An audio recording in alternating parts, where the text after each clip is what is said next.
Hey, welcome back. Today I am going to listen to Kelly Clarkson doing Set Fire to the Rain. I'm hoping I'm not going to have to stop too much to do this because I simply don't have time to do a lot of editing this week. So there might be a few more ands and ums in here than normal, and I'm really sorry about that. So yeah, let's go.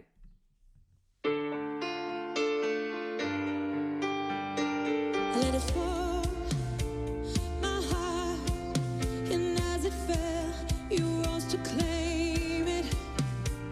It was dark, and I was over, until you kissed my lips, and you saved me. My hands, they were strong, but my knees were far too weak to stay in your arms without falling to your feet. But there's a side to you that I never knew. All the things you say, they were never true. And the games you play, you would always win. Okay, we'll just stop it there to start with. So her vocal flips and high notes that she did her own versions of, and that was so well controlled. The only thing that I noticed that maybe was a little out of place was she maybe missed a beat or two somewhere early on, but she corrected it in the next phrase, and maybe it was just a stylistic choice that she decided to make it her own. I'm not sure. That's the only thing so far that I've noticed. Otherwise, she's just completely owning the song. But I set fire to the rain, watch it pour as I touched your face. Well, it burned while I cried, 'cause I heard it screaming out your name, your name. Sometimes I wake up by the door, that heart you call must be waiting for you. Even now when we're already over, I can't help myself from looking for you. I set fire to the rain, and not the rest. So even on these massive notes here, look how her positioning is staying completely steady. She's not raising her larynx, raising her jaw. There's no tension there. She sounds phenomenal. Also with Kelly Clarkson, with her belting, she is letting just the right amount of pressure through.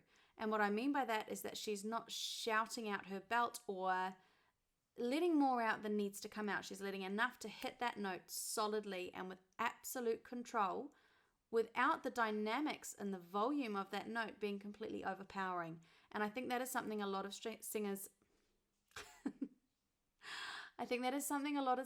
struggle with at the moment. I'm noticing a lot on TikTok that singers are kind of belting out an entire song, even the lower notes in the range and in the verse. They're feeling, for some reason, the need for this power sensation. Belting is great, but it's a great technique to use in contrast in a song. So it can add its maximum effect to a build, to a chorus, or to lyrics or meaning of a song, things like that. And I think if you use it the entire way through a song, it's not going to have the same effect that it's kind of meant for in my eyes. And not to say that you can't use it, it's your choice when you choose, a bigger, more powerful sound.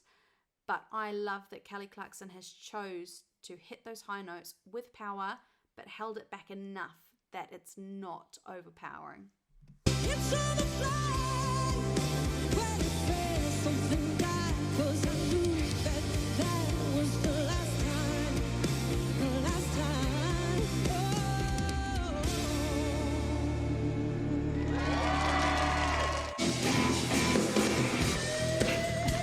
The only thing I would maybe mention otherwise is that her vibrato, she tends to use it on the ends of her sentences throughout that song. I don't know about any of her other kind of songs, but on most of the ends of her phrases there was quite a bit of vibrato. And when there isn't enough length to hold a vibrato for, like if it's not a very big note, it tends to kind of end up sounding a little bit more sheepy, if you know what I mean. And it happens to me all the time. I let my vibrato out. I don't choose to keep it a straight tone because it's a lot more effort for me. So why would I do that? And it may well be the same here. I don't know. But vibrato, again, is often used really well if you have a really big long note and you keep the beginning of it kind of straight, so you can let that note out first and have all the resonance, and the vibrato come in to hold you through the rest of it, as long as your glottal release is good, and your note kind of doesn't trail or fade away at the end if it's not meant to. Then I think that is a really good way to be using vibrato. That's often how it's used in musical theatre. And in pop, it is a little bit different. And like I say, I choose to let my vibrato come out because it's easier than it is trying to not. Other than that, I don't have anything to talk about in terms of voice science or vocal technique, because everything about her was incredible. I still can't get over that stability and the look of ease. Like, it was a piece of cake for her getting out those big notes at the chorus. She didn't even try to raise anything. Nothing was creeping up. There was no strain. There was no tension. Everything was wonderful. So if you're looking for a singer that is a really good example of technique, here you go. I think Kelly Clarkson, Ariana Grande, Adele, her technique can be here and there, but I think they are all absolutely phenomenal people to take a look at. Thank you so much for joining me, and I hope I will see you next time. Bye!